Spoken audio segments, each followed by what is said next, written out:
Mm. Hello, everyone. Welcome to another episode of SEO Fight Club. Let me go ahead and pop out the YouTube chat here. We are watching for questions, so ask questions and suggest topics as always. I do have the questions from last week that we didn't get to because we had a big week of questions. So when we get to the questions part, I will do those first. But just remember, ask your questions as early as you can, because sometimes we can't get to all of them. All right, so a little bit of a reminder is if you have any interest at all in going to SEO Rockstars, it's seorockstars.net. It's the 5th through the 7th of November. So it's kind of your last chance to get in on it. You know, if you need a little lead time to get your accommodations in order. There's a great speaker lineup. You can see all the details. It's going to be in Las Vegas. A lot of fun every time we do those. So, yeah, just a reminder, if you want to attend, if you want to meet some of the biggest personalities in SEO and see what they've been working on, I'm really excited to hear Derek Iwaziuk talk because this guy, I can't tell you what he does, but it's on par with some of the hardest SEO there is. And he's speaking. And so this is a person that has secrets to share. And his secrets are quite possibly next level. So the things he's accomplished in his SEO is remarkable. And people have been asking him to speak for a long, long time because ever since he fell out of his previous speaking engagement circle, he hasn't done a lot of speaking. He's kind of been just out of sight, out of mind, doing some of the most insane SEO ever. And so, yeah, the fact that he's going to come to SEO Rockstars and share a little bit about what he's been doing, that's a big deal. So that's one of the speakers I'm really looking forward to hearing because I know he has secrets to tell. And so that always gets me excited when I know there's somebody who's been there, done that at a level that, even, causes awe in what I do. So, I'm excited. Um, all right, so moving on from that, today we are going to talk about rude clients and rude employers. All right, so this was a topic that was suggested by Lee. So either he's going to complain about me Yes. or he has a story to tell. So I'm going to let Lee take it away. No, I think the rude employers. It was a funny little thing because Charles couldn't be here today because work scheduled a last minute meeting in this particular time slot. So I said, "Oh man, we got to talk about rude employers and stuff like that." But in terms of rude clients, there have been um, a host of sort of rude and unreasonable client stories that I've come across talking to SEOs lately. So it might be interesting to peruse some of those and see, sort of how you handle some of those situations. And some of them have to do with, client expectations. So I know a particular SEO. They specialize in sort of the cheaper packages. You're talking, $400 or $500 a month for SEO. And one of the common complaints is that that particular client pool, expects, number one rankings by Friday because, they've paid you the good SEO money, those kind of things. And they get very belligerent about that and will even fire people. I had one that was fired during the onboarding process because the rankings weren't improving. So, those kind of things are there. How would you handle clients like that, Ted? Well, I had a weird major and minor in college. I did physics and psychology. And surprisingly enough, it's kind of a really cool combo. Hmm. And so the thing you have to remember is that whenever somebody's upset with you, they have a worry. They have a kernel of anxiety that they are fixating on, and they are worrying about whatever that thing is. And so, if you can identify the worry and speak to it, they don't have to freak out about it that it's not being addressed or covered. And so I think most of the time when we get into these situations, we have a client that has a worry like, oh, the last guy, it wasn't working out, and then he sabotaged my website. And so now in this engagement, he's not quite comfortable sharing all that because he got hurt, but you're the new SEO. What's the worry? You Hmm. know, Right. is it going to be like last time? And so it's important that you send a lot of positivity and you try to guess what the worries are. And when very few people in recent years have gotten an SEO audit from me. I don't do many of them anymore. I used to do a ton of them. I don't do many of them anymore.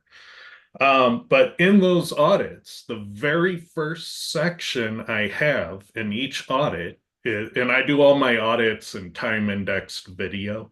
I just find it's way better than anything else.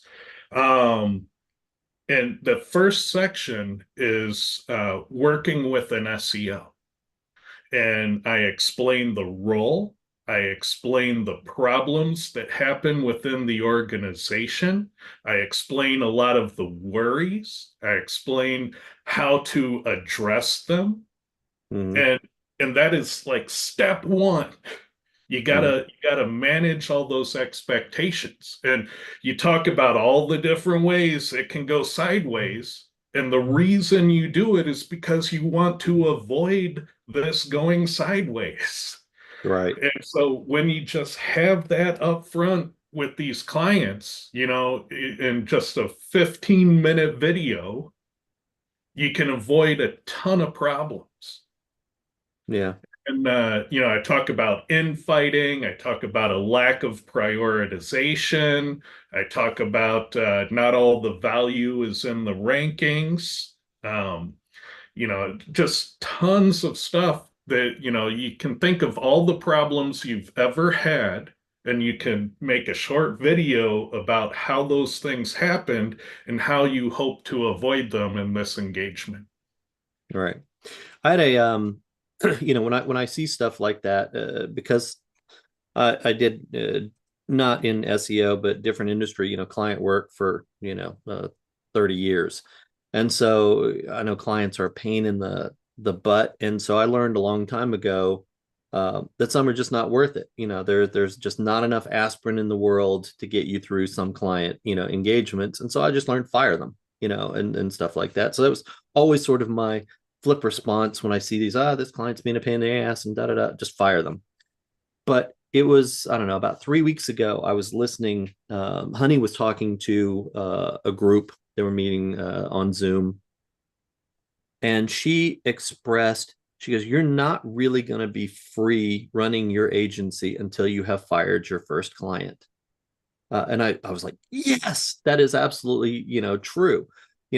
Before you've ever fired your first client, you're going to be afraid, well, if I lose this client, then I'm losing some income. Will I lose this? Will I lose that? But you don't see all the benefits that you pick up, the quality of your days and the attention that you're able to give your existing projects, and the stress reduction that goes along with that, the dread that you no longer feel looking at email or messages in the various platforms. drops down, and now you can pick up better clients, and what you're looking for. It's like dating. Now after several dating relationships, you kind of know what you like and what you don't like, what you're looking for and what you're hoping to avoid. And the same thing is true there. So I think a lot of people with those client bases, they don't take advantage of the ability you have just to fire them and get rid of the pain.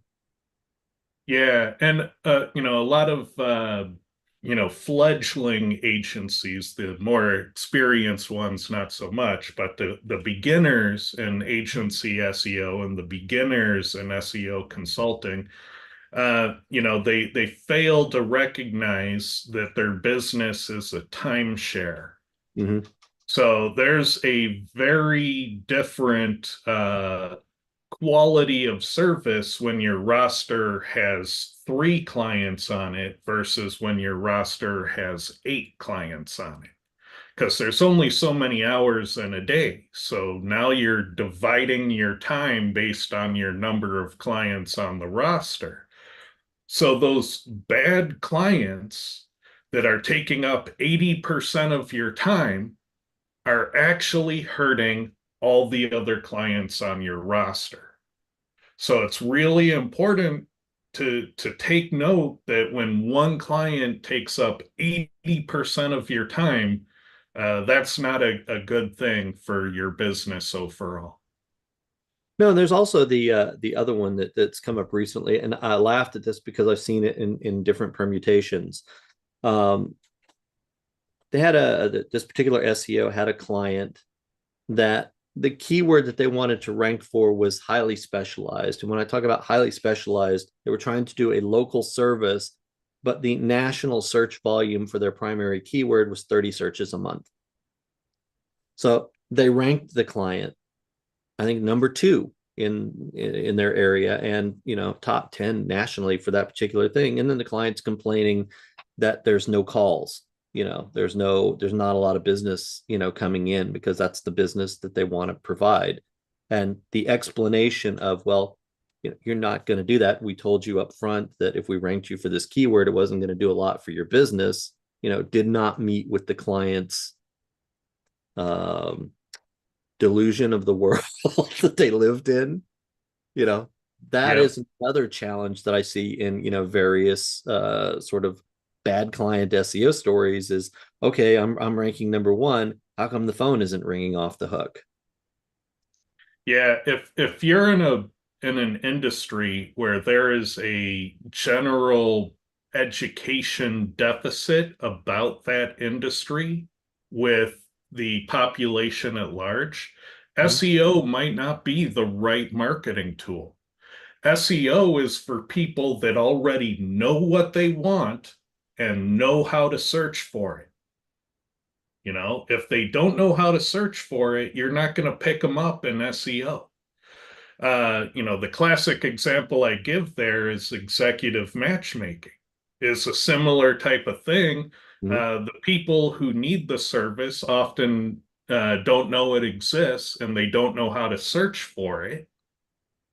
And the search volume nationally is abysmal. Mhm. And when they go to win the keywords, and even if they do, it doesn't make their business work. And so in those cases, the executive matchmaking company, they actually need Facebook, not Mhm. SEO, because they can target by marital status. They can find single people that are executive job titles, so they can target by job title. And then they can educate about what they offer. They can have a 30-second video that doesn't require a click from Facebook, and those video impressions, those video only impression ad campaigns, they're pennies. Mhm. Like, you can market to CEOs for pennies. And so sometimes SEO is the wrong tool. And so it's important to keep in mind that multi-channel marketing is how most businesses get their best revenue. If you put all your eggs in one basket, that's going to be bad. But coming back to the topic of, bad clients and bad employers and what to do about it.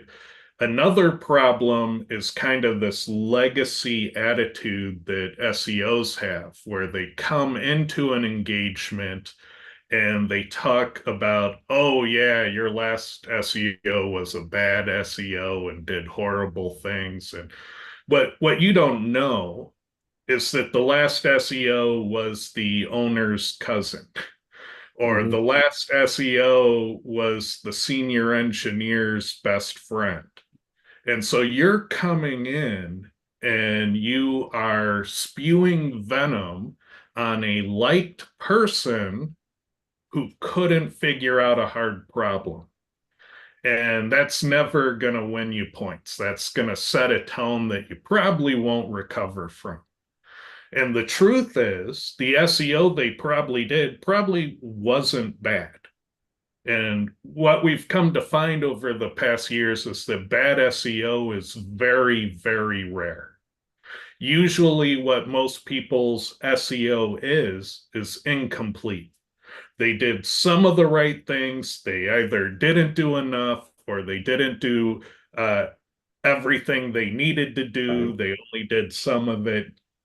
And if you can figure out where it's incomplete, then usually those things will shoot like a rocket when you correct it.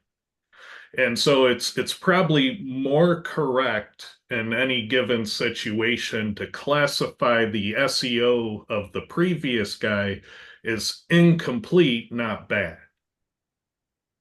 And that way you have a positive speaking point to come in because you need the help of that engineer. You need the buy-in of the owner.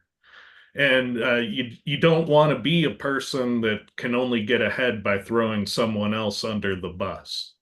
Yeah. And so it's important. And so you end up coming in and saying, hey, yeah, I can see several things that are kind of clues here. It looks like the last SEO did some good work, but it's incomplete. And it's in those parts that he didn't get to that the problem probably resides there. Mm-hmm. So if we can figure out the parts he didn't get to yet and correct those, this thing will probably shoot up. But it's not that he was a bad person and his work was bad. And, because when you say that, you're also telling that CEO that he made a poor business decision. Right. And you don't want to be doing that judgment either. No, it's a tough one. I'm there. There's another class of sort of the funny stories that you hear that are very common, where a lot of times SEOs think that SEO is their only responsibility, but from the business owner's perspective, they're looking for more business, and so sometimes those things create a disconnect. So we've had the client stories where the client will sit there and say, I'm unhappy with what's going on because our business is flat, and the SEO will sit there and say, well, look, your call volume is up, three times, from the same, month last year, and da da da. And they take a look and say, let's take a look in the data a little bit. And oh, you're not answering your calls, So, how about we fix that particular problem? That's not an SEO problem. It's a business problem, but it's not an SEO problem. Or the problem is they are answering the calls and they're just horrible at conversion. And so sometimes, I've had SEOs that will be sitting there with the client. The SEO will call the client's company, get, reception or whoever's, answering the phone and say, hey, I'm interested in, getting a roof done or, HVAC system installed or whatever it is that they do. And they listen to what's going on at the other end and they're horrified, at how bad, the person answering the phone is at converting a call into an appointment, an estimate or a job. So it's those things sometimes that have the reality. And so, but all they're thinking is, I'm paying you this money, to get me more business, and you're thinking, they're paying me money to get them rankings. I've got them rankings. Everything is good. Yeah, and I'd tread lightly there because you also don't know the relationship of the receptionist versus the owner too. Oh yeah. That could be a spouse for all you know. Um, and so even there, I would drop hints. I would try not to make allegations or name names, but I'd say, I think there's more to this problem outside of SEO, and I would recommend that you be a secret shopper and find out where in the process things might be running off the rails, and Yeah. then let them discover it and handle it. Right. But sometimes data can be your best friend, when you come back and say, well, look, here's the visitors to your site, here's the calls, here's the click, here's the form fills. We had one that was kind of funny where Honey was working with somebody just live, and they said, oh, this particular form, nobody ever fills that out. And she goes, well, let's see. And then she filled it out and hit send and said, where does it go? And so they went and they logged in and said, oh, we don't log into that email often. And they did. And because I don't see it. And then he said, check the spam filter. And there were like dozens of leads. There just nobody checked. And it's like, okay, so we need to revamp an internal process. The SEO is working. The Yeah. handling of the lead gen isn't. And sometimes, when all seems lost in the engagement, you do have to have the hard talk at that point. So sometimes it can't be avoided. But just know that problems are best discussed at the start of the engagement. That's why I run the volatility tool to see if there's any indication of technical SEO issues on a client. Because if there is, I have to tell them that they're walking in with a pre-existing condition. Because the problem with technical SEO issues is they're completely different work than the work you're going to do to rank the page. It's like a bonus project. And if you find it 6 weeks into the engagement, it's usually the thing that's preventing your SEO from working to begin with. And the client's not going to believe you at that point that it was a pre-existing condition. They're going to be like, you've been making all these changes for 6 weeks. I think you caused it. Right. Uh, so you have to identify these things at the beginning of an engagement, and that way you can let them know, hey, you have a pre-existing condition. I cannot rank your website until we fix it. That's a different project than the project of ranking for your keywords. So we have two projects here, and one has to happen first. It's all about managing that expectation. And you don't want to do that second project for free because you might find that the SEO of fixing a technical SEO problem might take more time than actually ranking the pages. Mm-hmm. And so, that part you're gonna, potentially be doing for free if you don't care to find it. That could be the most expensive part of the project. Yeah, I was talking to somebody the other day. They discovered that at the outset, and with the amount of work and sort of the budget that the client had, they had to go back and say, listen, this particular sequence of problems that you have are very complex, and it's going to take us 6 months before we can even begin to get you additional business. And that's going to be the case. But it's a hard thing because now you have to reset the expectations, that we can't even start to optimize pages for 6 months because you've got all these particular issues and you've only paid for a certain amount of time each month. So those are hard conversations to have, but they're valuable because then they understand the messed up nature of their website or their CRM, depending on the client. So, Question. um, We'll go with it. Let's go with those questions. yeah, yeah, that's Unless that's you have what I other was stories. thinking too. All right, so let me honor my promise and start with the ones we didn't get to last time. All right, so Travis asks, any thoughts on Carolyn Holzman's and Google's broken canonical find? I haven't heard about this one yet. Do you know what that is? Yeah, there's some data that she's found in situations, and I haven't looked at the research, so I'm summarizing what people have told me. There are certain situations where the canonical has failed, and that creates, sort of catastrophic problems for websites. And it's a Google is broken thing, not a something that you did thing. But in terms of where does it apply, when does it apply,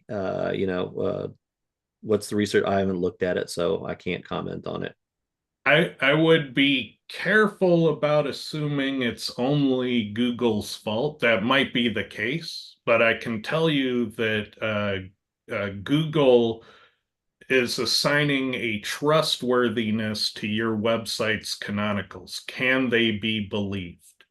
And if you misuse canonical URLs, especially in a case where Google can infinitely crawl your site, you could have infinite lying canonicals where your score for your canonicals to be believed would fall through the floor.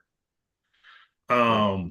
So you need to make sure that you're not doing things like having all pagination pages canonical to page one. That's probably the most notorious one. You do that with faceted navigation in a store, and yeah, none of your canonicals are to be believed ever again. Um, so yeah, be careful with canonicals. The URL should be the most correct URL for the content that was displayed. And page four of a category has different products than page one. So the most correct URL for that content is the page four URL. So don't lie with the canonical. Um, let's see. What mindset can I have to lower the stress I feel working? And oh, we did We that answered one that. Yeah. already. Any tips for autocomplete manipulation? I've tried a few tactics over 2 months and I can't get keyword brand to stick.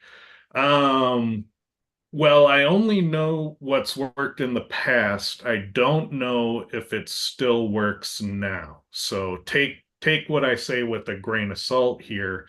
But in the past, people have used various ad platforms, not Google ads, but the odd ones, the third-party ones out in different places, to be able to run ads into a Google search URL that would then program the autocomplete. So you could potentially run an ad campaign on a very cheap keyword that would then get enough diverse traffic running a Google search. And that's historically how people did it. Now, I don't recommend you do that because I don't think there's a lot of benefit in it. Um, and autocomplete, it isn't as great of a tool as everyone thinks it is. I mean, it is another way to get to the top, but it's usually a deceptive way because you're counting on people to hit the first autocomplete instead of typing. So I don't know. The the thing about it is the targeting is less valuable when you do that. So if someone is intending to type sterling silver amethyst bracelet, if they get to sterling S and autocomplete to something, it's not the same targeting as if they typed out sterling silver amethyst bracelet. That is a dead on hit if they type it all out. And it is a broad match if they do one word and a letter. And you'll find that those buckets, if you can track them, will convert at different levels. And so, I'm not big into autocomplete, especially for ecom. I think it's probably not the golden egg you hope. What do you think, Lee? Well, I think there are potentially some marketing benefits. So if I'm starting to type in like SEO near me, and I type in SEO space, and then the first one is SEO Ted Kubaitis, I'm like, oh, who's that? There's a chance that you would get more business, from being in the autocomplete. And I think that's what people are trying to do.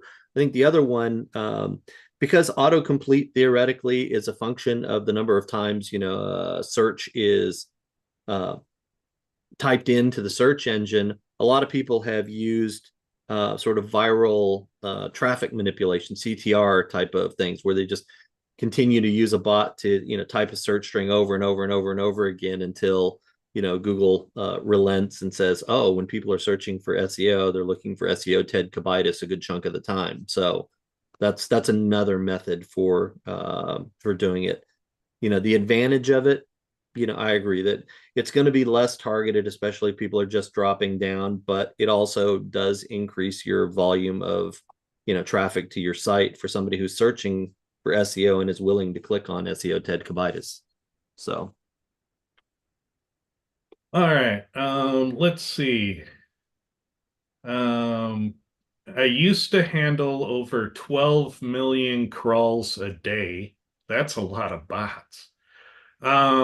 It's a different ball game together. I also know Russian doorway guys. Today's chat is filled with their cry over indexing API not working. mm. Um, yeah, bots, you don't want 12 million crawls a day, because that's gonna knock down your servers. That's a denial of service attack. Um, but yeah, I understand there's a lot out there going on, and some of the things you need to do aren't really crawls. Like a lot of that activity might be somebody's app trying to guess at login credentials on a login screen. So you'd want to see what those 12 million crawls are largely focusing on, because if it's not your content, then it's probably an attack. Yeah, I think the Um, one of the things on the indexing API stuff, there was originally it was for what was it? It was for employer sites, and it was designed for two things, and a lot of people started using the indexing API on sites, the regular sites, so as soon as they were creating pages, it would ping Google and say, hey, come crawl the page, and it was doing a good job at getting pages at least crawled, if not indexed, over various points in time. But the indexing API had a limit, and the limit was 200 submissions a day. So so if you were creating mass pages, for example, 200 a day is not enough. And so what some people had figured out is that if they created multiple owner accounts, each one of those could do 200 submissions for the same site a day. So mass sites could have 10 owners. That would be 2,000 pages a day that could go through the indexing API and get Google to crawl it. So Google decided to crack down on this practice, but there is some evidence out there right now that the indexing API is also being cracked down on for um, normal usage, which has gone on for years. So it may be less effective, which is causing people to struggle getting their content indexed again, unless you go in and manually, Search Console and submit for indexing. And that tends to have a limit of about 10 per day for most people. So, people that are doing larger sites, the sort of Russian doorway pages or any sort of mass site, are now scrambling to figure out how to get their um, stuff crawled and indexed because Google's cracked down on that loophole. all right, two more questions on the old list. Let's see. Hey Ted, with your satellite sites you made using the Google Shopping feed to get 25 referring domains for products, what did you do about anchor text variations? Uh, well, the satellite stores, they would have categories. So I would create keyword searches and map them to category names. And the keyword searches would then pull up the product. So I'd have custom categories in the store. And then when you click on them, it would do a keyword search for the products to be in the category. And so that way you'd see products related to the category. So I would say things like gifts for troops. And so I would, have, veterans gifts be one of the keywords, and it would pull up those types of products. And that way you could dynamically make categories for keywords that you wouldn't normally target. And then for the products themselves, I would still just use the product name, but I would put in additional SEO for the category it came from in with the product information. And so it wasn't very complicated. It was, very, you know, uh, I guess basic is the way I'd put it. But it looked and felt like a store, except when you'd hit the add to cart, it would take you to the main store's shopping cart to complete your order. We'd do a direct to cart on the item you picked, and then you'd be in the main store. And so the only way you could tell it was a micro store is if you actually added something to the cart and tried to check out. Otherwise, you'd never know. So if you had a product that was the Ted Kubaitis sterling silver amethyst bracelet, because that's a bestseller, and you had that on the 25 satellites stores, the anchor text coming back to the main product on the main store would be 25 of the Ted Kubaitis sterling silver amethyst bracelet because that was the product name. Yeah, I would typically have on the page, I'd have links saying this product is also available at, and I'd list all the other stores this product was available from. Hmm. And so, yeah, I would generally I would have it on the page that's about the product, and then it would link to the store names. So I wasn't even using direct product name in the anchor to the store. I was just using the store names. Okay. All right. And let's see, you mentioned earlier the timing of backlinks are being less effective. Where did you see or hear about this? Well, we experienced it. Mhm. So we have our own communities of users, and we openly discuss these topics, and we're just sharing what we're seeing and experiencing. And Yeah. so it's not we're not claiming that's a representative sample size. It's just what we happen to be experiencing. Yeah, and it also aligns with other discussions that are going on in various SEO groups where they might be saying, well, links are dead, or this type of link, the press releases aren't working, or guest posts aren't working, or whatever, and it's just that there's a longer delay between initiation of the link and when it actually starts to impact the target page.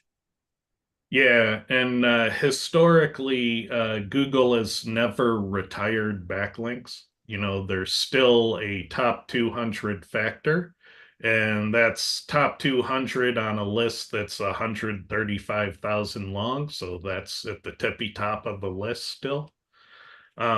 So yeah, press releases, we believe still work. They just don't work as fast as they did a few months ago. All right, let's get to today's questions.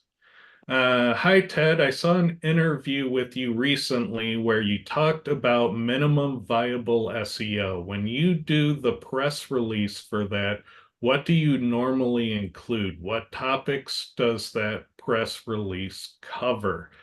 It can really kind of be anything if you're using my method. It has to be a little bit related. So if you are selling a hummingbird feeder, the press release might be, new designs or new innovation or new tips about hummingbird feeders for this coming season.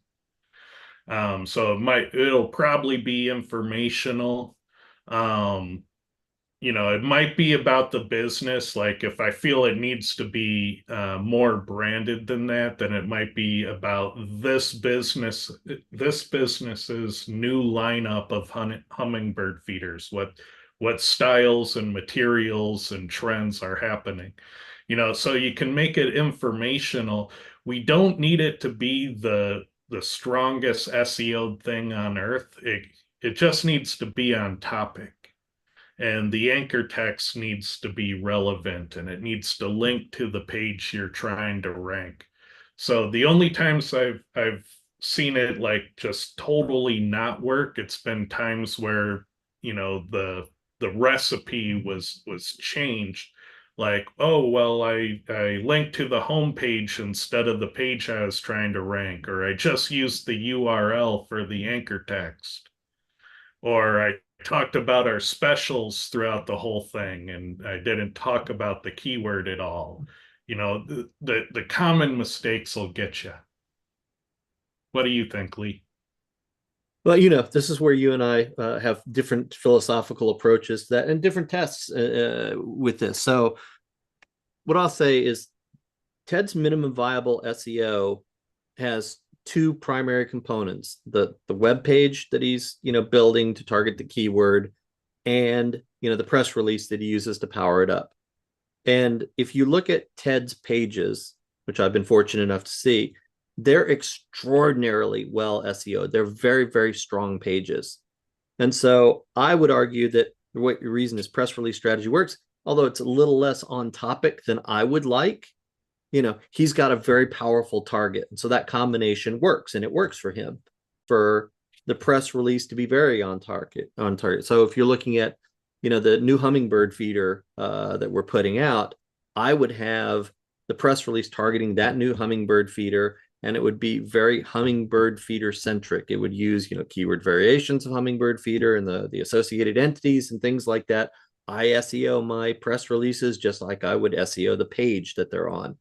So he doesn't like to do that. I do. Both strategies work, they work well. So There's more than one way to get to the top, and yeah. Lee's right. I do invest less in the press release and more in the on page. And the reason I like to go down that road is because I feel that the press releases last longer when the places they're syndicated to don't see all the SEO and feel like they need to prune them quickly. So I often feel like when I run a press release, I get 12 to 18 months of value out of it. But when other people do it, they're getting 3 to 6 months. And I think the difference in those durations is the amount of SEO being thrown into the press release. But it's only a theory. Can't prove it. But all right. Let's see. Difficult clients. The loudest boos come from the cheapest seats. Um, yeah, that's true. People need to realize, and this goes back to managing those expectations at the beginning, that no agency on earth delivers ideal outcomes in a single billing cycle. No agency on earth would guarantee that they will deliver ideal outcomes in a single billing cycle. So, given that, why should you? Yeah, and it's also a truism that, the $250 a month client wants to talk to you daily, and the $25,000 a month client wants to write you a check. So it's the nature of the beast. So it's easier to get the cheaper clients, but it comes with its own set of challenges.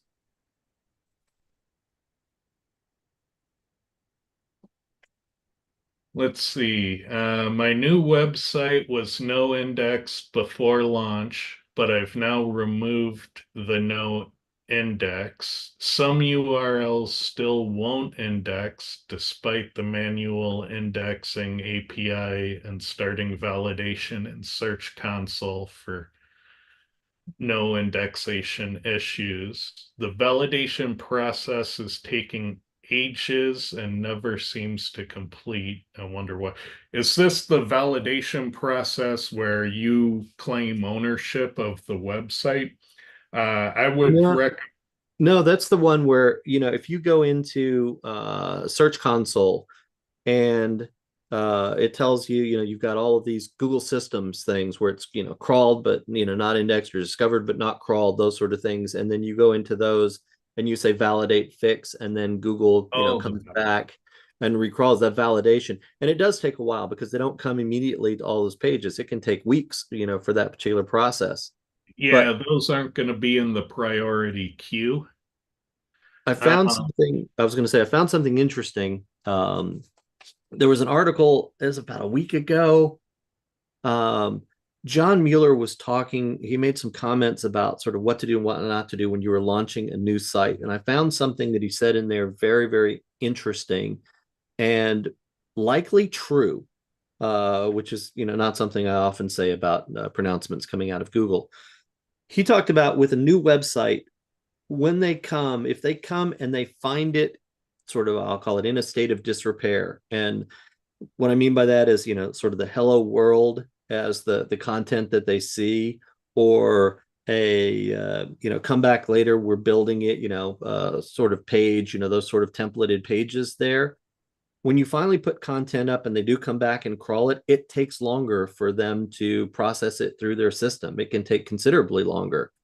And so their recommendation is to do not, engage the DNS at all until you're ready to, till it's ready. Don't open your store before it's fully ready to be consumed, because it does induce a delay in Google.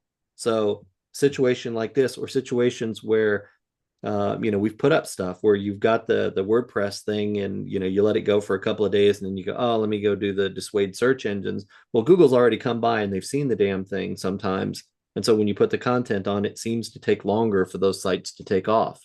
So there is a mechanism apparently in their system where that first impression, if it's a bad one, it does cause problems, and that's kind of what you're seeing here potentially as well.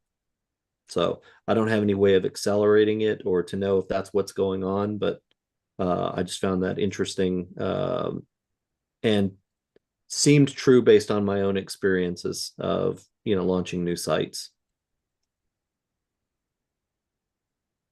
all right.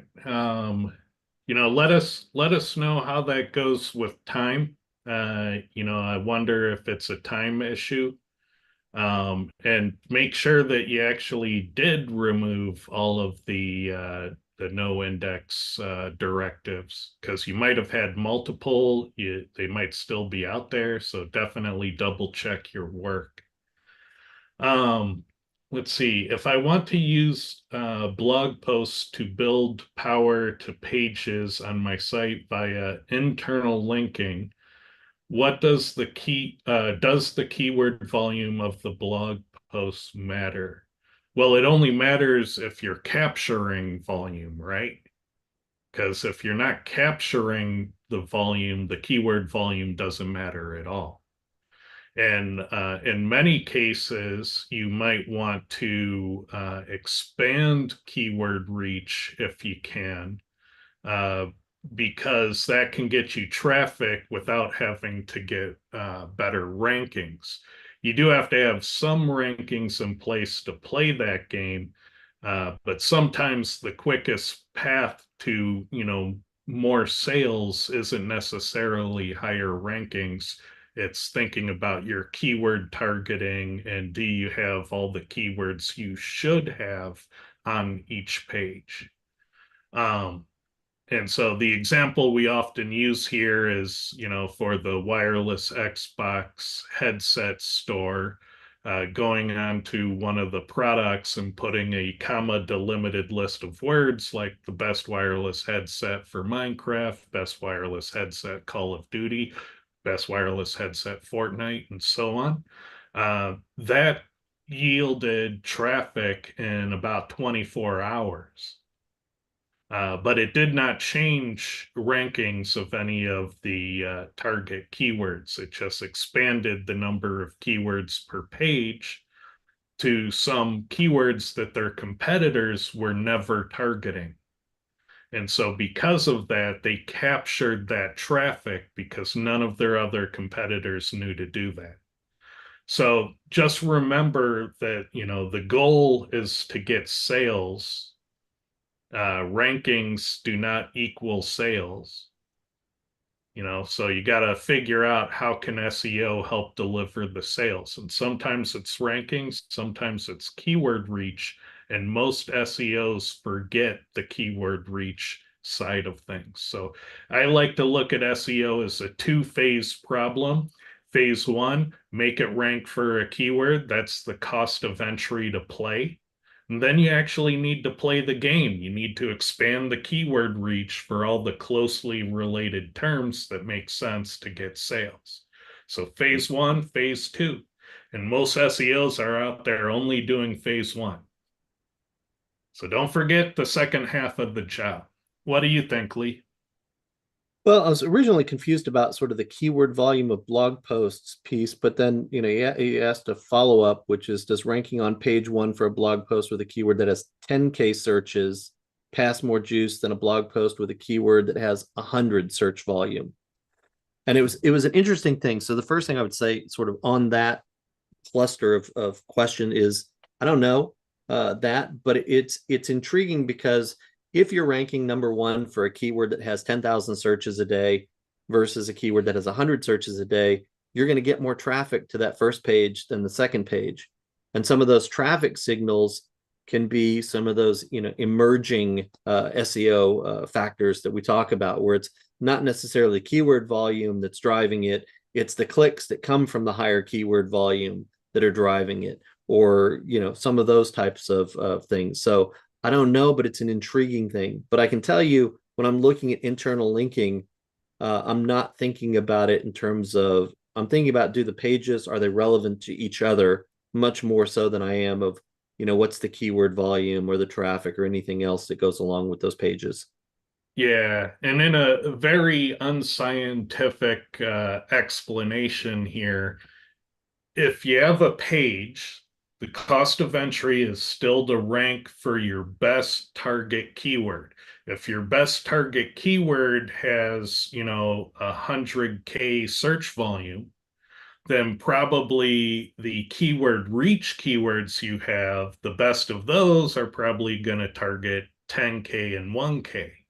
If your best target keyword for a page is a 10K keyword, then your keyword reach game is probably going to be a bunch of 5K, 1Ks, 500s. So you can see that your best target keyword that you can rank for, it's going to be a multiplier on the amount of traffic you get from your expanded keyword reach. Yeah. So you really want a good one if you can get it.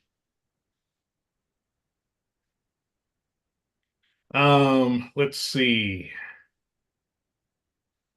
SEO dude says how to make money in SEO chapter one, learn how to fire clients. Yeah, because if one client is dragging your business down, don't let a client sink the ship. Um, can you please also let me know if it's okay to use inner pages and press releases? That's frankly all I do, because usually the homepage doesn't need help. The homepage is for brand keywords and maybe the most important keyword of the business. Then everything else is inner pages. So typically, 99% of my time is spent trying to rank inner pages. So that's all I really focus on. What about you, Lee? Yeah, exactly. You can use press releases for, any page on your site. I always tell people, go optimize the page first before you start to, build those links to it. It works a whole lot better. Let's see, SEO dude says for truly great lead nurturing, you can trust Go High Level. I have a not a great relationship with Go High Level. As a software company, I have been forcibly placed in thousands of people's marketing funnels. And I don't like being in those funnels. I didn't opt into those funnels. They're part of the reason I get 75,000 emails a day. And if I start to sense a marketing funnel, I'm not even gonna respond. And I feel like I'm the tip of the iceberg. I'm the uncommon case. But I bet you in time, everybody's gonna be able to sense when they're in a managed funnel and probably learn to hate it too. What do you think? Where do you think this is going? I'm going to take it a little bit different. It's when people have channels that are or tactics that's work, everybody jumps on it, and then the sheer volume of that tends to ruin the tactic over time. I don't care what it is. But it was interesting because last year at this point in time, I was shocked. I went out to my mailbox and Amazon had sent out a product catalog, a physical catalog for an online retailer, and thought, oh, this is cool. And what it was is the most popular Christmas products they thought, and rather than having the pricing in the catalog, it just had a QR code where you could scan and go to that page, so you'd see the most current pricing. So they didn't even have any price risk of saying, oh, you can get that particular item at this retailer, that retailer cheaper. This year, just a week ago, I go out to my mailbox and Walmart had copied that strategy. They had sent out the cat, and the next day we got the Amazon. So they even beat Amazon to my mailbox. So now these retailers are going back to a tried and true old strategy that everybody had abandoned because nobody wants to, create a physical catalog, mail it out. That's whole, it's slow, it's expensive. And so, over the years, whereas 20 years ago, when this time of the year would come around, I'd go to my mailbox every day and get 2 to 4 inches of catalogs out of my mailbox. Now it's rare that I get these, over. So now they're starting to stand out, and apparently they're working again because Amazon did it again. And, Walmart apparently was happy with what Amazon reported because they're copying the strategy.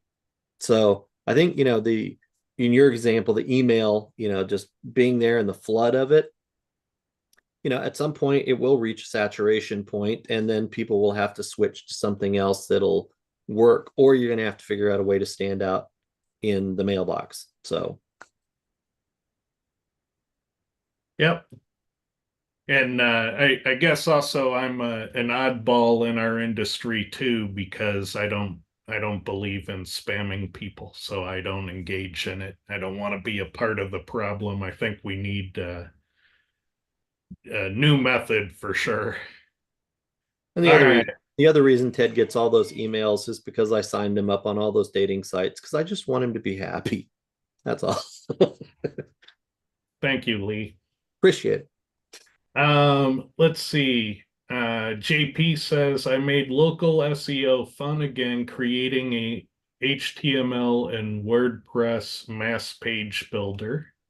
So if you're looking for a mass page solution, reach out to Jordan. Let's see. How does Cora make use of heuristics, and if so, how? Well, the start, if you're ever trying to uh, apply learning to what you're doing technically, the starting point is logging data.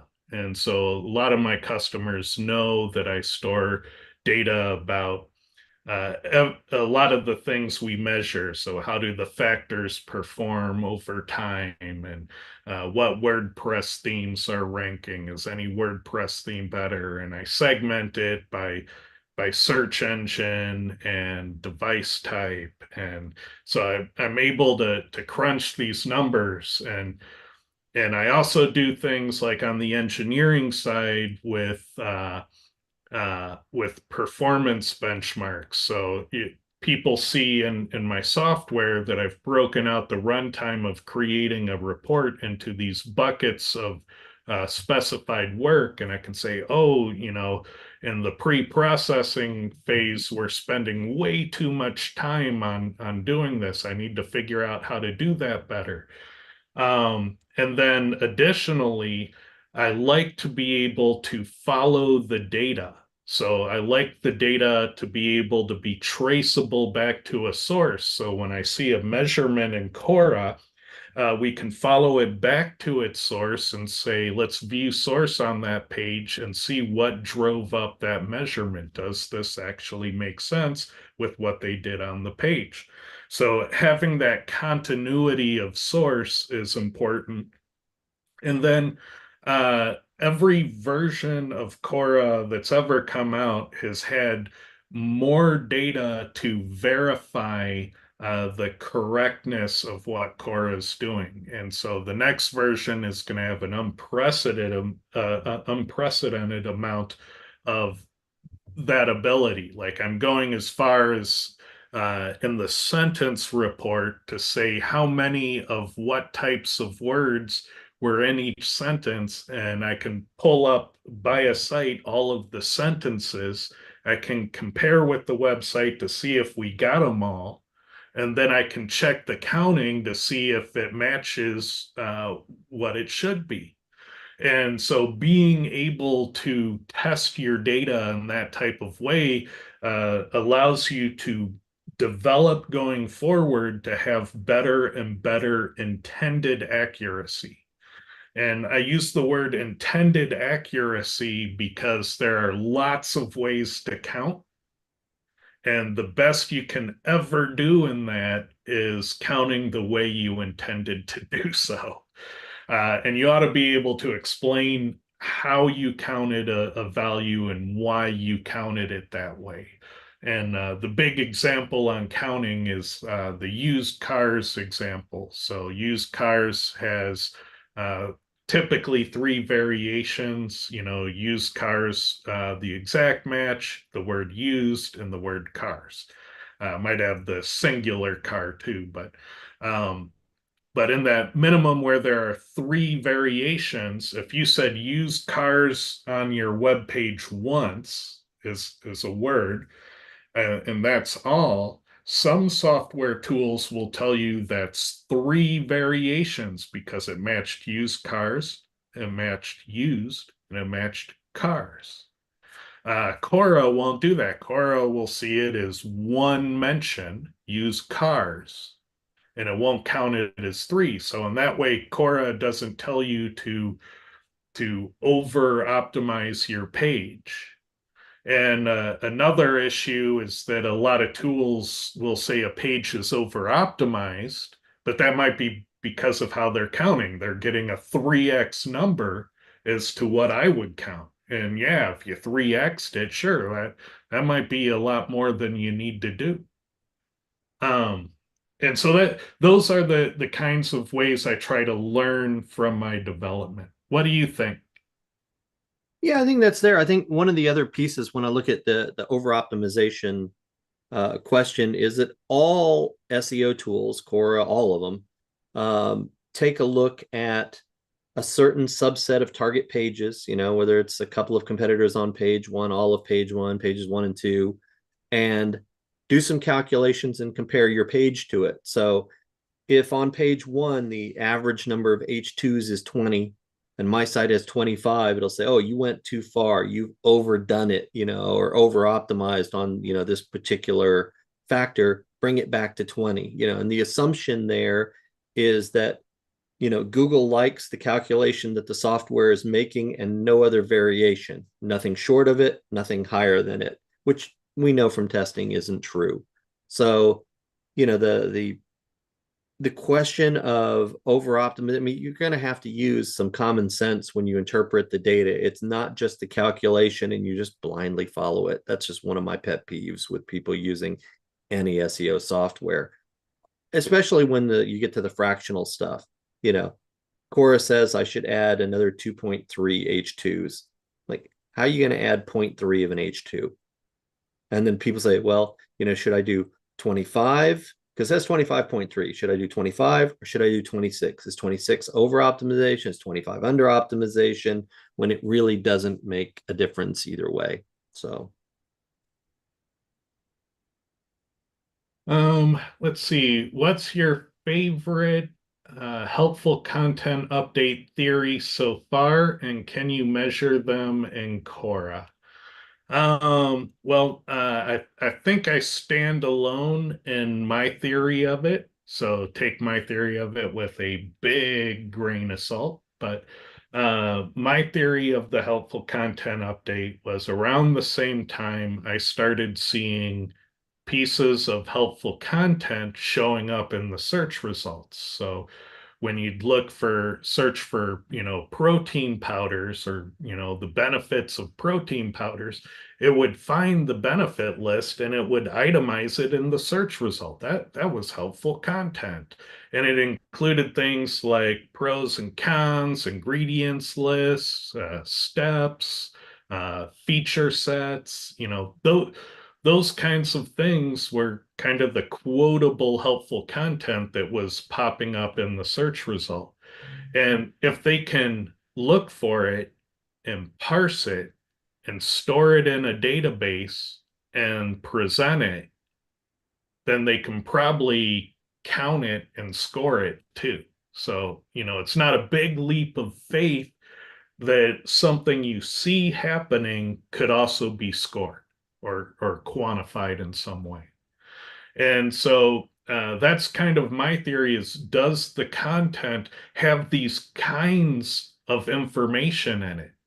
Because otherwise it might not be helpful content. Now the problem is Google gives nonsense names to updates all the time. Like the web spam updates don't actually fix common examples of web spam. So what do? Well, Clint has the best theory on web spam updates. It's just backlinks. And that's probably correct. And so they've had lots of named algorithms in the past, penguin, panda, and then they kind of diverged from that. They're like, oh, if we give it a name, we might be able to influence some behavior. Helpful content update. Do we know it's actually about helpful content, or are they just trying to trick you into focusing on making your content more helpful? I don't know. What do you think, Lee? Yeah, it's interesting because, I struggle with this helpful content concept coming from Google for two reasons. One, Google still can't read. So if it can't read, you can have gibberish or lorem ipsum or things like that ranking where, clearly those things, I can't understand a universe where those would be considered helpful. And Google has been struggling with scale for years now, and it's getting worse over time. So the idea that they can scan a piece of content and determine a degree of helpfulness, that's a whole other set of very complex processes, which are very expensive to run.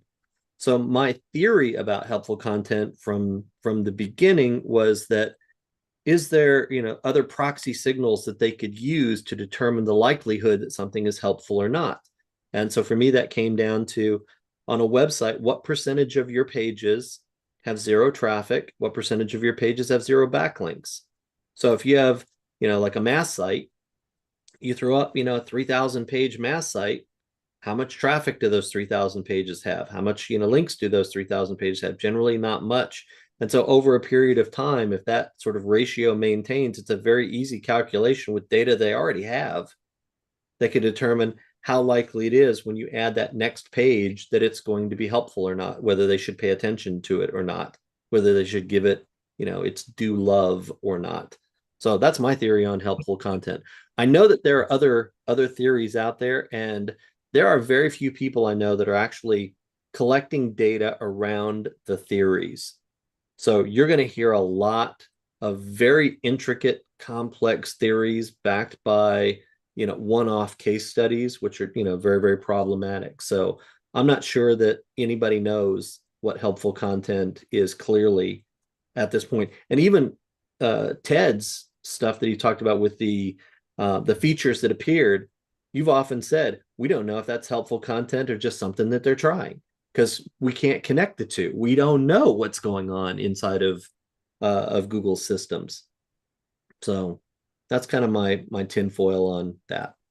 Yeah, and as SEOs, I think we'd be better off making our own names for things that have our own meanings and definitions based on what we can see and measure and do. And if we did that, then our lexicon would be amazing because everything would have definitive meanings and would be verifiable and understood versus Google's lexicon of, penguins, pandas, and helpful contents and web spams and what the heck is anything doing. So, if you let Google decide our industry lingo, it's always going to be confusing.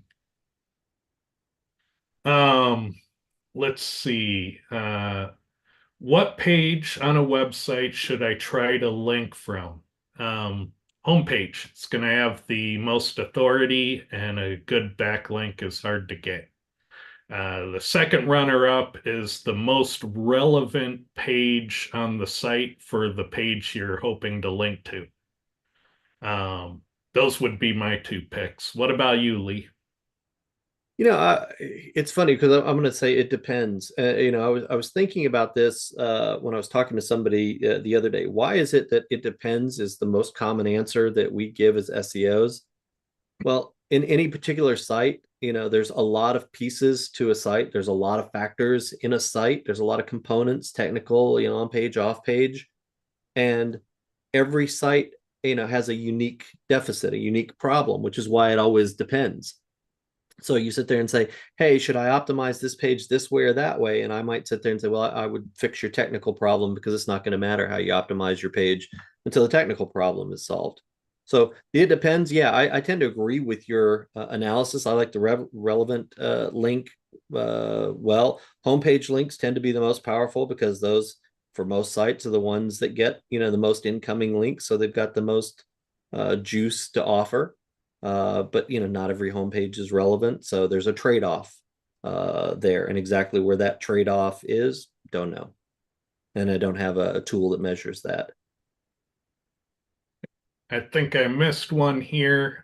Google is indexing jump links in table of contents. It's a canonical question. And I would not canonicalize to a jump link. That sounds like a landmine that at a later point in time will blow up in your face. The main reason is, once you leave, who's going to understand why you did that? Or that you even did that, and they'll go, oh, it's a bug and fix it. And then all of that history and that URL is now lost. So, that could behave as akin to changing the URL. So you're setting a time bomb to change the URL in the future at some point. So I don't know. What do you think, Lee? I think that also could be related to the question earlier about Carolyn's research and stuff like that. I'm not sure exactly on that one. Yeah. Although, see, we got a question. Corey asked, what up, family? And I'm going to say, what up, Corey?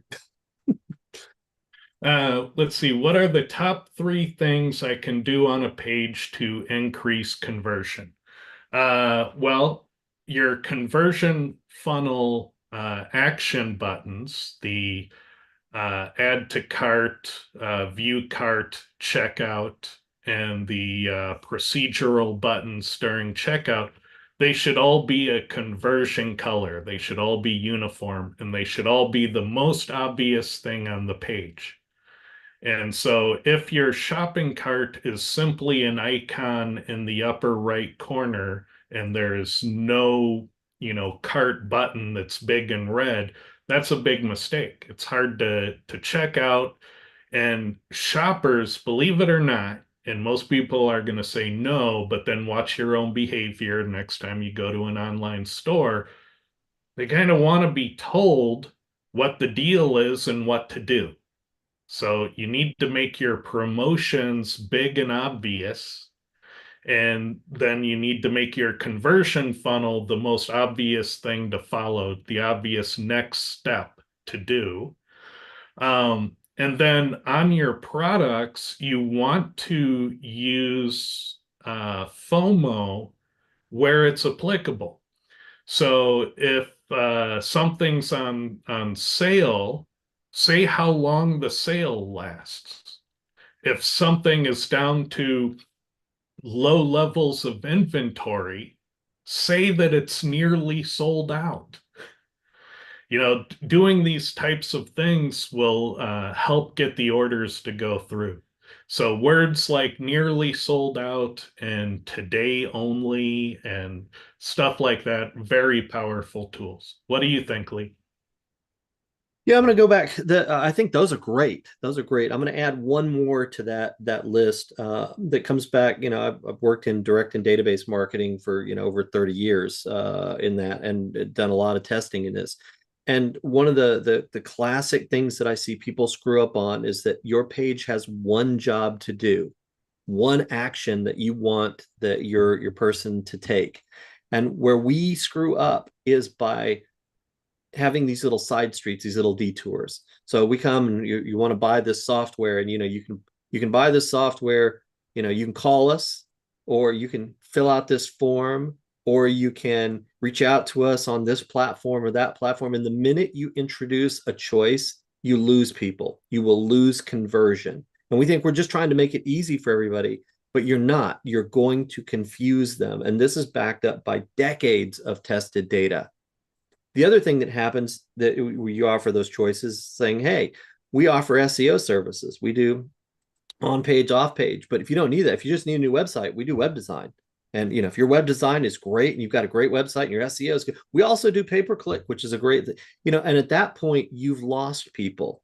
So you're just trying to get people from A to B and no detours on that. So everything on the page needs to be designed to get them to click on that button, or to fill out that form, or to make the call, or click the add to cart, whatever it happens to be, and nothing else. The minute you try to do other things, you are going to lose people. And people tend to try to build their pages to do a lot of different things because we've got them here. So, let's offer them, the kitchen sink. And that's the worst thing for your conversion. Let's see. We'll do a few more here, then we'll wrap it up. What is the easiest way for me to get my own server? Well, you're looking at hosting, and if you're like a business, you probably want a VPS or a dedicated server. Those will minimize the risks of being hacked and things. Um, let's see, I want to follow where Googlebot visits. So that sounds like you're on Shopify, you don't have web logs, you want your web logs. The downside to going that route is now you have to set up and develop an online store, which is a lot of work, time, and money. But it's hard to be custom. Most of the big online retailers, they eventually go with custom development. But it's not necessarily something that a small business or a startup should be getting into because you want to make sales.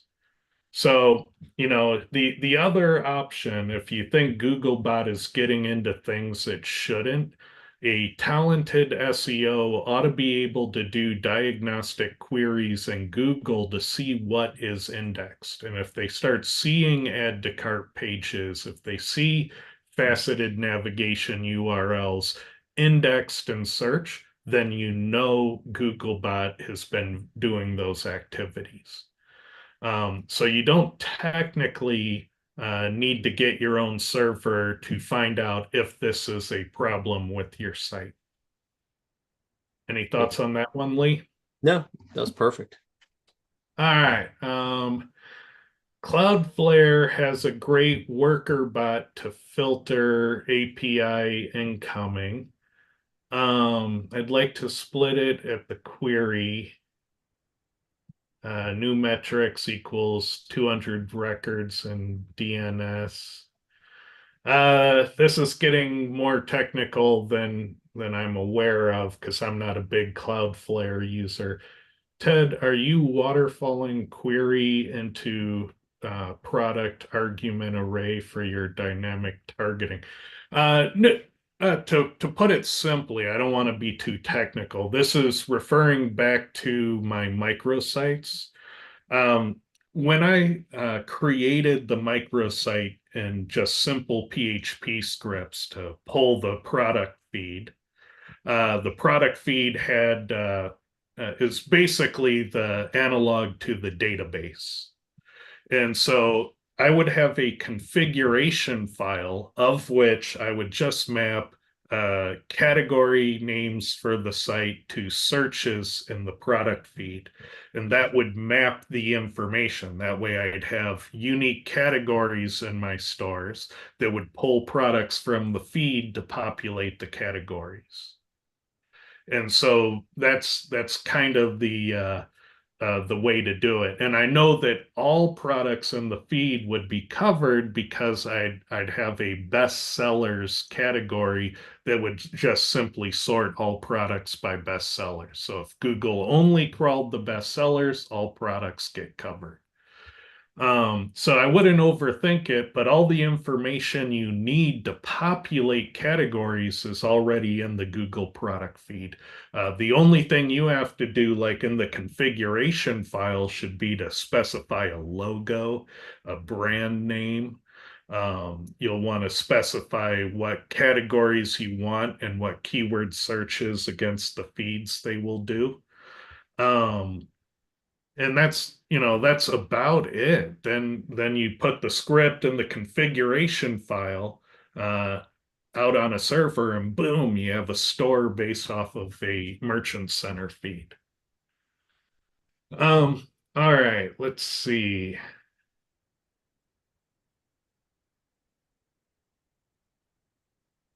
Looking for questions here. Looks like there's conversations going on too.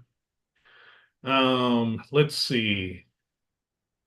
In my experience, if I launch a new site and it's changed, then I'll rewrite the sitemap, submit it on all 5 protocols. Oh, part of the indexing stuff. All right, here we go. Ted, do you like entity flow for building keyword pillars?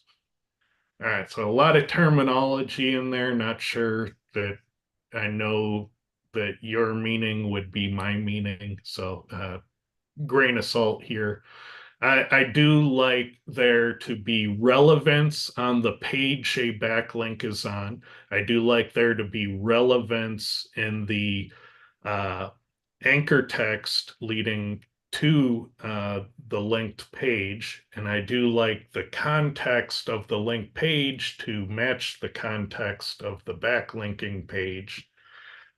So I do like the agreement. Now, when you put in entities, if you have a apple pie recipe page and your backlink is apple pie, sure, that's on the mark. But if you say crispy crust apple pie, Thanksgiving recipe, now you have entities around apple pie that are disambiguating it from like a movie or a song name or something else. So I do feel that entities in that context could be powerful. I don't know how powerful because it hasn't really been tested a lot. What do you think, Lee? Yeah, it's hard. I know that Corey is deep down some of the rabbit holes and has some tools which he uses to rank pages and rank clients and stuff like that are doing fairly well out there. But without understanding the specific terminology, I wouldn't know how to attack that question. Let's see. When's the next version of Cora coming out? I'm working on it. Hopefully it'll come out sooner now that my back is recovering. I'm finally back to working half days again. It was rough for a while there. So as soon as possible. Ted, are you a mathematician by profession? No, I'm not. I did the calculus sequence in college. I did the engineering branch of the calculus sequence, and that was pretty hard. Most of what I do day in and day out doesn't require anything more complicated than algebra or maybe analytical geometry. Yeah. And so that's kind of where, my need for mathematics mostly stops. On a few occasions, I go beyond it, but you don't have to be a mathematician. If you're logging your data, if you're analyzing your data, if you're trying to view it from different angles, eventually you're going to figure out best practices that have already been discovered before. So you don't have to read the textbook to figure out that, getting certain metrics is beneficial. But if you're good at reading the textbook, you can get there faster. And so why reinvent the past? Even if you can reinvent it, you don't have to. So, be a student for life, and just know that someday, if you're like a developer, someday there might be a video on YouTube of some high school teacher teaching some mathematical concept, and that video has 4 views on it. You might watch that video and realize you got $1 million idea on your hand about how you can apply it somewhere. Mhm. And so just note that, some of these things, they're not popular, they're not trending, but that doesn't mean they're not valuable. And that's kind of the secret that a lot of people don't get about YouTube is you could make a fortune if you can take a piece of the math and apply it to a problem successfully. What do you think, Lee? Yeah, it's I would sit there, I would answer no to this question. What I found is the years ago when I was hiring analysts to work in different companies, there was one question that I would ask that was the most predictive of success. And that question was, tell me something that you taught yourself. And the reason is for somebody to be self-taught at anything, I didn't care if it was violin, they have to go and they have to try and they have to work at it and change. They have to look at reference materials. Maybe they have to learn how to read music or just play by ear to, follow somebody that they, enjoy their particular style. Same thing is true with coding or anything else. If I ask, Ted, how did you learn, Java, were you trained in that? And, did you go to school for Java? It's like, no, I probably needed to do, something. So I just picked up a book or I just started doing it because I'd already programmed in this and, translated over. So it's that there's a logic and a persistence that goes along with it. So I know mathematicians will look and do things like, well, the correlation was strong and it's statistically significant. But I also know that there are ways that correlation can lie. So, for example, if we're looking at a local SERP in Quora and Yelp has the number 1 and 2 spot, if we add a factor, has Yelp in domain name, it's going to correlate and it's going to correlate above the statistical threshold.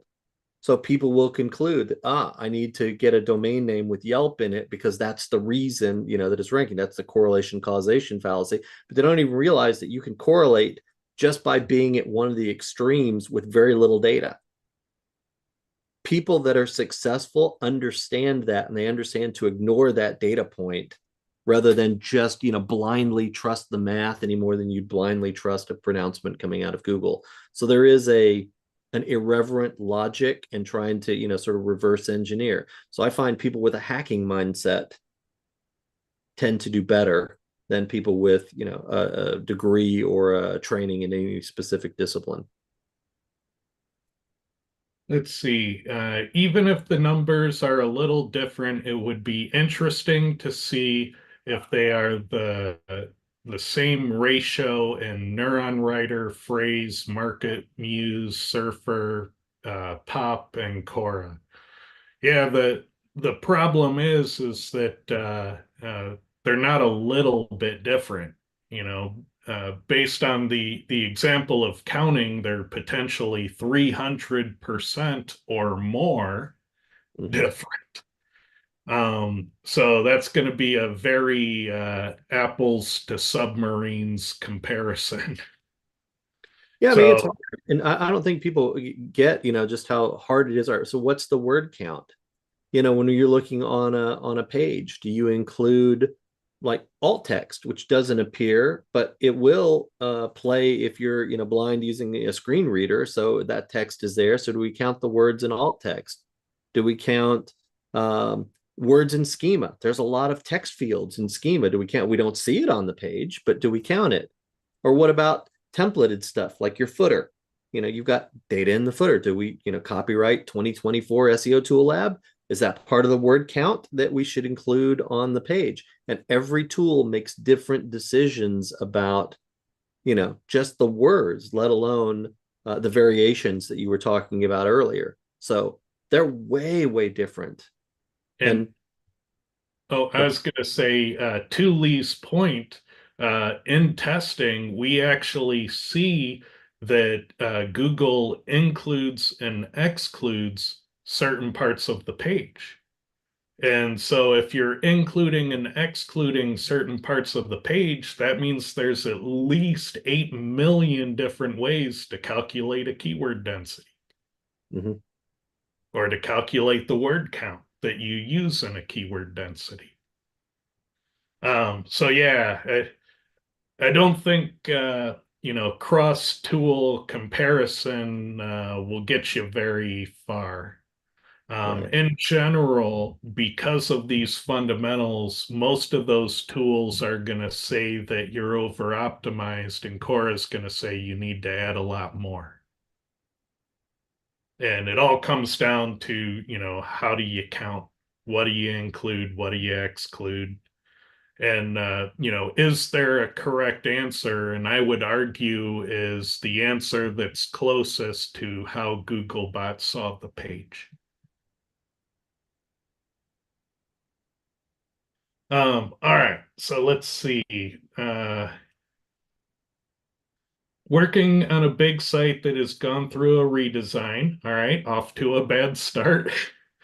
There's about 100 or so pages that are on legacy URLs. Terrifying statement.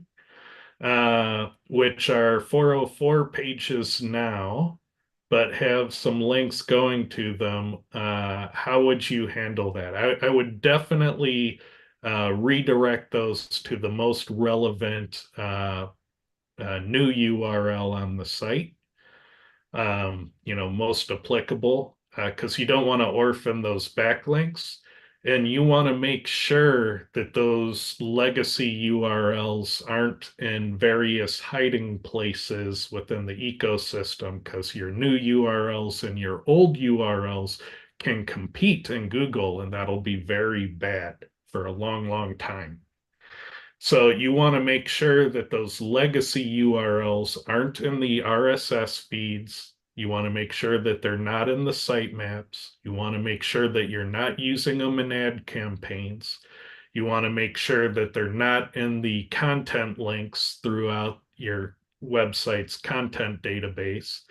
Um, they will exist out in the world, but your redirects can handle that. The problem is when you're serving the old URLs in your navigation or wherever, then Google thinks they're still valid and official. And so if you miss those URLs in some place, you could create a big problem. What do you think, Lee? I think it's a perfect answer. I was sitting there thinking you don't want to leave them as 404s. Find the most relevant page, 301 them, and then make sure that the links don't exist anywhere else out on your site. And last question, what's the best way for me to catch top ranks? And I think you have to do it with data and analysis. So you need data on how your pages are different than better ranking pages. Then you need to analyze that data and come up with a sensible strategy that can help you be more about your keyword than those other pages. I agree. The only I will add to that is don't get stuck in analysis paralysis. There's just too much perfectionism that goes on. The questions you see all the time, the should I add 2.3 more H2s, or do I need to add this in the first paragraph or the last paragraph, or is this too many images or not enough of that? Take action, have a bias towards taking action in the direction that the data leads you, and you'll get there a lot faster than you will performing a 20 core report cross industry analysis of a particular factor to determine the perfect thing, any more than you would do the perfect link geometry that Ted always talks about with your internal linking and stuff like that. Just execute, use the data to execute intelligently. And just a reminder, nobody ever said that all the SEO belongs in the main content. You just assumed it. Think about that.